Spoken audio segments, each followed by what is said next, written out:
Welcome back to Sotic science. मेरा नाम है शोएब और दोस्तों आज आपको नेशनल स्कॉलरशिप पोर्टल पे कुछ बहुत ही इंपॉर्टेंट प्रॉब्लम आप सभी स्टूडेंट के साथ चल रहा है। जैसे कि आप सभी स्टूडेंट का जो फॉर्म है वो बहुत तेज़ी से डिफेक्ट किया जा रहा है, जिसका रीज़न बहुत ही मामूली है बताया जा रहा है, जिसमें वो भी चीज़ें दिखाऊंगा। जैसे कि एक स्टूडेंट का यहाँ पे स्टेटस हमने लॉगिन किया, प्रोसीड पे जैसे ही हमने क्लिक किया आपके स्क्रीन पे आप देख पा रहे होगे इनका एप्लीकेशन लिख रहा है, application is mark as defective by the institute. ठीक है, अगर वेरिफिकेशन डिटेल की बात करें तो वेरिफिकेशन डिटेल में यहाँ पे देख पा रहे होगे नो है। और जो रीजन की बात करें किस वजह से यहाँ पे डिफेक्ट हुआ, तो यहाँ पे कारण लिखा गया bonafide certificate to be issued by registered in principal of the college institution university is not valid, please valid bonafide certificate and scan copy of marksheet of the last exam passed not uploaded. ठीक है, मतलब कि ये student का अगर मैंने detail check करने की कोशिश की तो इसने लास्ट ईयर का एग्जाम एक ही यहाँ पे डॉक्यूमेंट शो कर रहा था और ये बेसिकली सेंट्रल सेक्टर का स्कीम का था। ठीक है, ये जो कॉलेज की बात कर रहा हूँ वो दरभंगा का कॉलेज है, बिहार का सीएम कॉलेज का नाम से है। ठीक है, जिनके फॉर्म को 9/10/2024 मतलब कल ही के परसों की डेट में कल ही की डेट में यहाँ पे पूरी तरीके से ये डिफेक्ट कर दिया गया। अब स्टूडेंट जैसे ही अपने फॉर्म को फिर से ओपन करता है, फाइनल सबमिट तो कर दिया था लेकिन जब ओपन कर रहा है तो फिर से वहाँ पे एक ही डॉक्यूमेंट सेक्शन यहाँ पे दिख जा रही है। जैसे कि अगर मैं आपको बात करूँ यहाँ पे तो एक ही डॉक्यूमेंट यहाँ पे अपलोड करने की दिख रही है। तो अब ये मुझे बताइए कि स्टूडेंट ये कैसे अपलोड करे बोनाफाइड सर्टिफिकेट। कॉलेज वाले तो बोल रहे कि बोनाफाइड सर्टिफिकेट अपलोड करो। ये जो गलती थी ना, मैंने स्टूडेंट के यहाँ पे डिटेल में चेक करने की कोशिश करी। ये जो यहाँ पे लिखा है स्कैन कॉपी ऑफ मार्कशीट, तो इन्होंने प्रोविजनल सर्टिफिकेट अपलोड किया था। और इवन अगर आपने भी प्रोविजनल सर्टिफिकेट अपलोड किया तो डज नॉट इशू, बट उसके साथ अपने कॉलेज के सिग्नेचर और सिल मोहर अपने हेड के जरूर होना चाहिए, तभी आप आगे जाके वहाँ पे कर सकते हो। आपका खुद ही कॉलेज यहाँ पे क्या कर जा रहा है, फॉर्म डिफेक्ट कर रहा है, तो आप सोचो district nodal officer institute nodal officer के पास कैसे फॉर्म जाएगा। सेम फॉर्म मैं आपको बता देना चाहता हूँ, सेम स्कीम की अभी और भी चीज़ें दिखाने वाला हूँ। जैसे मैं इस गाइडलाइंस के पास यहाँ पे पढ़ने की कोशिश करी है नेशनल स्कॉलरशिप पोर्टल पे, जैसे कि हम यहाँ पे जा रहे हैं और यहाँ पे डिपार्टमेंट ऑफ हायर एजुकेशन में एफएक्यू पे क्लिक करते हैं तो ये मेरा एफएक्यू ओपन हो जाता है। देख सकते हो ये हमारा जैसे पीएम उच्चतर योजना जिसको कहते हैं, जिसे सीएसएस स्कीम कहते हैं, ये है हमारा। हम सीधे आ जाता है 6 नंबर पेज पे जहाँ पे हमें कुछ डॉक्यूमेंट अपलोड करने की गाइडलाइंस यहाँ पे लिखी गई है। ठीक है, सॉरी 7 नंबर पे, ताकि आपको भी यहाँ पे चीज़ें विजिबल हो।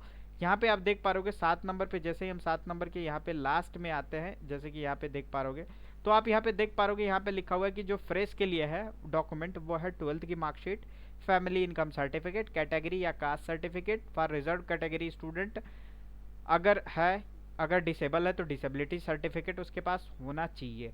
अगर आप रीजनल स्टूडेंट हो तो ऐसी केस में सिर्फ और सिर्फ आपको प्रीवियस ईयर मार्कशीट यहाँ पे आपको देनी है। अब स्टूडेंट कहेंगे कि हो सकता है कि पुराना गाइडलाइंस हो, यार मैं आपको बताना चाहता हूँ अगर इसको आप पढ़ने की कोशिश करोगे तो यहाँ पे लिखा हुआ है ओटीआर लॉगिन, ओटीआर के बारे में पूरी डिटेल बताई गई है।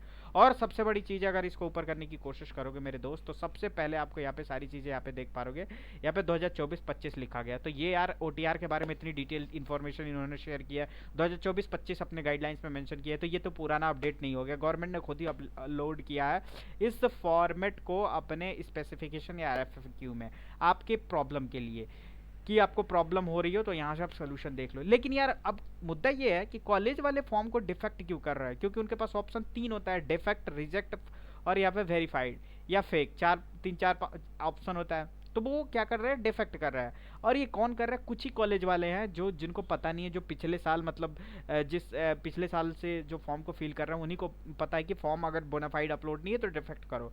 लेकिन मैं बताना चाहता हूँ अभी सेम मैं आपको स्टेटस दिखाऊं, जैसे कि एक दो स्टूडेंट का यहाँ पे लॉगिन किया, सेम स्कीम इनका क्या लिख रहा है, application under process for verification with district nodal officer.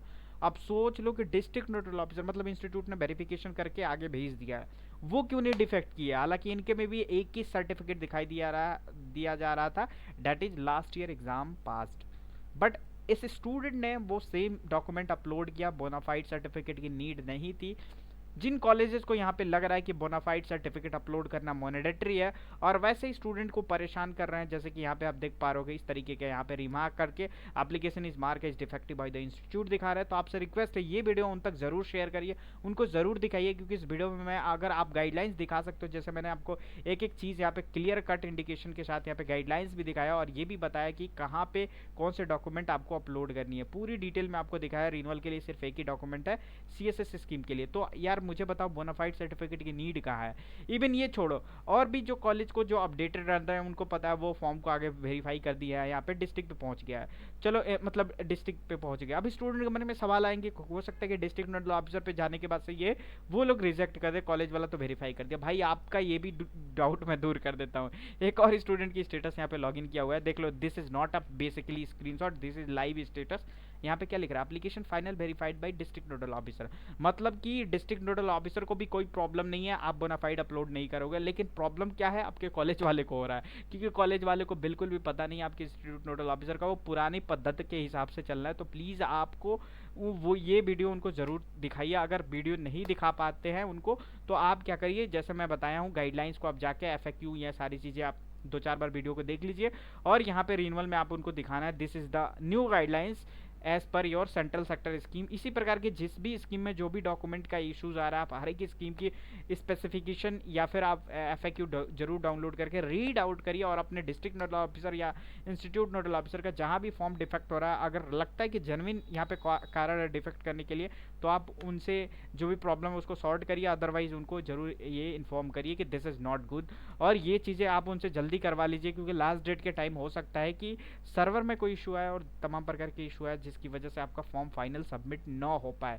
तो मेरे दोस्त आपसे रिक्वेस्ट है कि दोस्तों एक और चीज़ मैं बता देता हूँ, ये स्टूडेंट के केस में ना इन्होंने 2 बड़ी गलती कर दी थी। पहली चीज़, इन्होंने मार्कशीट को प्रोविजनल सर्टिफिकेट विदाउट सील और सिग्नेचर मोहर इन्होंने अपलोड किया, तो पहली बात वो डिफेक्ट करने की। लेकिन जो सबसे पहले जो हमारे इंस्टीट्यूट नोडल ऑफिसर के नज़र में बात आई है, वो बोनाफाइड सर्टिफिकेट को लेके। तो भाई मैं ऐसे इंस्टीट्यूट नोडल ऑफिसर अगर वीडियो देख रहा है तो प्लीज़ यार आपसे रिक्वेस्ट है, आप गाइडलाइंस पढ़ के यहाँ पे फॉर्म को वेरीफाई करिए, ना कि आप पुराने पद्धति पे लास्ट ईयर बोनाफाइड सर्टिफिकेट सब में था तो इस ईयर बोनाफाइड सर्टिफिकेट नहीं है तो आप नहीं देना है। ठीक है जी हाँ, NSP की गाइडलाइंस पढ़ रही है, मैं अपने घर से नहीं बोल रहा हूँ, ना ही मैं अपने मन के मुताबिक बोल रहा हूँ, मैं गाइडलाइंस मैंने रीड करी, आप भी पढ़ सकते हो NSP पे आके, और फिर उसके बाद आप फॉर्म को वेरीफाई करिए, क्योंकि एक स्टूडेंट का फॉर्म रिजेक्ट करने के बाद ना वो आगे जितने भी ईयर अपनी कंटिन्यूअस वो सेम डिग्री कोर्स कर रहा है, सारी स्कॉलरशिप उसकी कैंसिल हो जाएगी। तो मुझे लगता है कि दोस्तों ये वीडियो काफ़ी इन्फॉर्मेटिव आपको लगी होगी, तो जरूर इस वीडियो को जरूर लाइक करके जाओगे, और चैनल को अभी तक आपने सब्सक्राइब नहीं किया तो चैनल को जरूर सब्सक्राइब करोगे, मुझे उम्मीद है। और मुझे उम्मीद है कि दोस्तों आपका जो भी डाउट हो तो आप इंस्टाग्राम पे पूछ सकते हो या कमेंट सेक्शन में पूछ सकते हो। फिलहाल के लिए इस वीडियो को यहीं पे हम रोकते हैं। Thank you so much